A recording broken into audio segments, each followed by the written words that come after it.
Bombshell Television.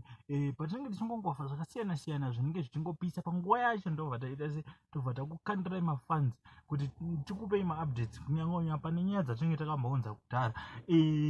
Kana uri mune one, don't forget to subscribe to our channel. What are you waiting for? Kana usiri part of the family, God bless our part of the family. Newo uri kuona video rinori, it means you are supporting, because uri kutoita se ukutoona, and as time is moving, and uri kutoita se to benefit or something kubva kwauri as a fan. Saka panyaya ndinayo pane umbowo hwandaona hwanda kuratidzai panyaya yaWinky D naMaititi.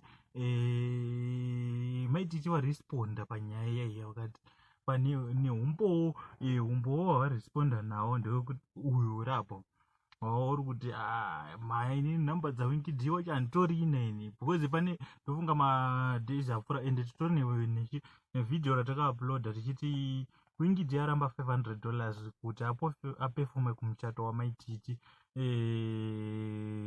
Banda anova ndiye manager waWinky D ari kutaura kuti Maya inini anzi ndiye akati Maya izvozvo imari yatopa Lion iyoyo for 1 hour, inde yamuda kupa band rese for 1 hour performe live.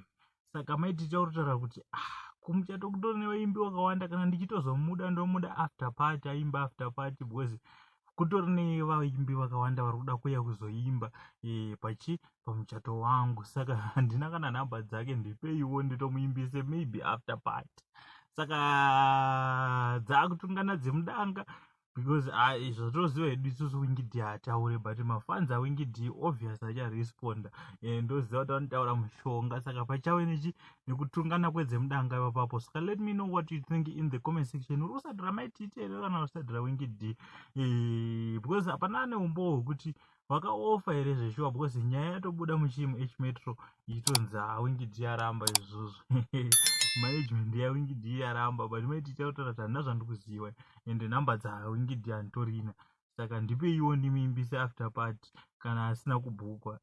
Ndoiwa nepost yaita se varatidza. Saka thanks for watching. Ndo umbowo hwandanga ndinawo. Handidi kuti wazofamba achinzi Bombshell Television akati zvakati, no.